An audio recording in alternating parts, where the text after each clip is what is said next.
Hola, les saluda Susan Morales por acá. Para mí siempre es un gusto compartir con ustedes estos espacios. Vamos a abordar el tema del recurso hídrico y los sistemas resilientes en el marco de los sistemas de producción agrícola. Abordaremos esta temática respondiendo a la pregunta de qué es el recurso hídrico y por qué es importante para la rentabilidad en la producción. Ahondaremos sobre buenas prácticas agrícolas para la conservación del recurso hídrico en la agricultura y veremos cómo estas buenas prácticas agrícolas, en conjunción con otras muy buenas prácticas para la integración de la biodiversidad, pueden dar como resultado sistemas agrícolas o de producción resilientes. Lo primero que es importante de entender es que el recurso hídrico se refiere a fuentes de agua disponibles que son de potencial uso para el ser humano. Y entendiendo esto, vamos a ver cuál es el uso del elemento central del recurso hídrico, que es el agua. Y es que actualmente el 70% del agua dulce mundial se usa para riego y agricultura. En contraste, la agricultura o el sector productivo es también el sector que genera más empleos en el mundo. El 40% de la población mundial vive de la agricultura. Es por eso que es tan importante que generemos un equilibrio entre el uso del recurso hídrico y el manejo de la productividad de nuestros cultivos. Y es que no es solo el agua en sí lo que es importante, sino también los ecosistemas donde el agua es un elemento fundamental. Como por ejemplo en la imagen tenemos un humedal. Este es un ecosistema que proporciona agua dulce y alimentos para muchísimas poblaciones humanas y también de fauna. Y además, por supuesto que alberga gran cantidad de biodiversidad de forma general. Por tanto, hay que tener mucha claridad de algunas ideas generales para usar de forma responsable el recurso hídrico. Entre esas tenemos la organización conjunta según cuencas hidrográficas. Acá es importantísimo que la persona productora o nosotras como personas asesoras de personas productoras podamos tener conciencia sobre la situación de la cuenca hidrográfica donde se ubica nuestra unidad productiva, partiendo siempre del hecho que el uso que nosotras le demos al agua en nuestra unidad productiva no puede generar conflicto o no puede influenciar el buen funcionamiento de los ecosistemas que circundan mi agroecosistema. Además, es importante mencionar también y tener en mente que siempre hay que hacer una inversión adecuada. Una inversión adecuada desde el mantenimiento de los sistemas de riego y drenaje. Es decir, es mejor dar mantenimiento que reparar y de hecho es muchísimo más rentable, eso está comprobado, como también invertir de entrada en un sistema más eficiente para el riego. Por ejemplo, priorizar sistemas como el goteo o la aspersión en algunos casos, donde son muchísimo más eficientes y optimizan mucho el uso del recurso hídrico. Esto ante sistemas como el de inundación que generan un uso muchas veces desmedido del agua. Además, también de forma general, tenemos que siempre tener en cuenta el uso de tecnologías de la información.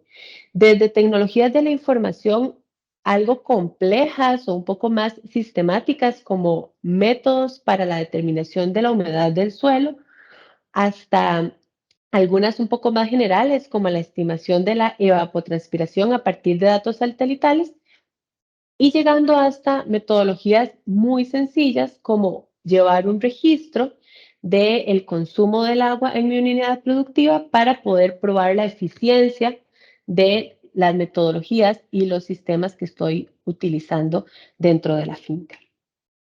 Ahora bien, para ahondar en buenas prácticas agrícolas o BPAs para la conservación del recurso hídrico, vamos a empezar hablando sobre la optimización del sistema de riego mediante uso de sistemas de medición de humedad. Para esto se puede ahondar muchísimo, de hecho acá hay una fuente de información que recomiendo, que es la que están viendo en pantalla, que es una ficha que lleva el paso a paso de cómo podemos implementar esta medida, pero voy a mencionar nada más algunos de los métodos que se pueden utilizar para determinar la humedad del suelo. Algunos de estos métodos son el gravimétrico, también tenemos los bien conocidos tensiómetros, tenemos los bloques de yeso y sensores Watermark, las sondas TDR y capacitancia, y también tenemos métodos empíricos que se refieren a métodos de medición un poco más físicos para poder determinar la humedad del suelo y entonces tomar decisiones en función de cuándo es requerido el riego en nuestros cultivos y cuándo no. Otra buena práctica agrícola es el uso de datos meteorológicos y esto lo vamos a demostrar con base en un ejemplo.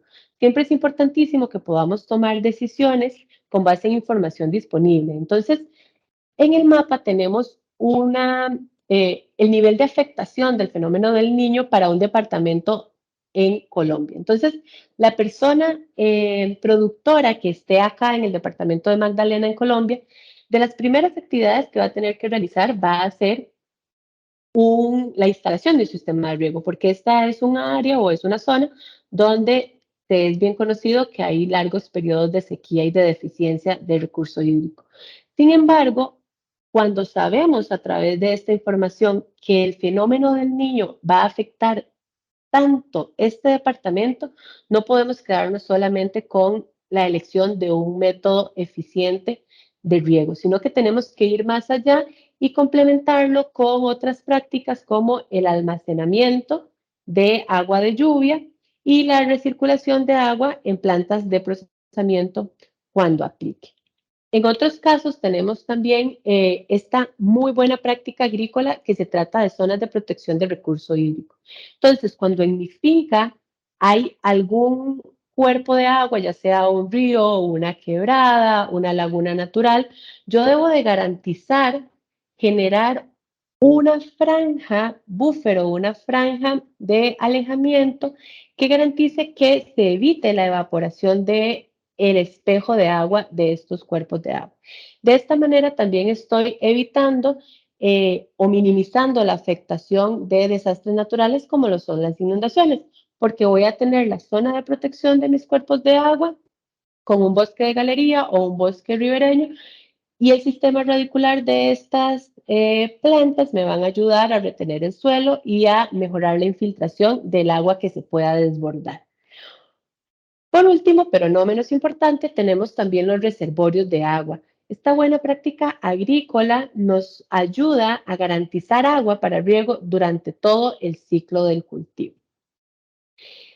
Sabiendo esto, es importante entonces que para poder garantizar que tenemos un sistema productivo resiliente, quiere decir un sistema donde logramos que frente a tensiones o presiones nuestros cultivos logren resistir y también se recuperen y adapten al cambio, tenemos que integrar no solamente prácticas de conservación del recurso hídrico, sino otras prácticas como por ejemplo conservación del ecosistema del suelo y también, muy importante, integración de la agrobiodiversidad, porque cuando hablamos de sistemas resilientes estamos hablando de sistemas integrales para poder garantizar el tema de la integración de la agrobiodiversidad, debemos de, primero que todo, articular esfuerzos para lograr mejor acceso a mercados de variedades tradicionales.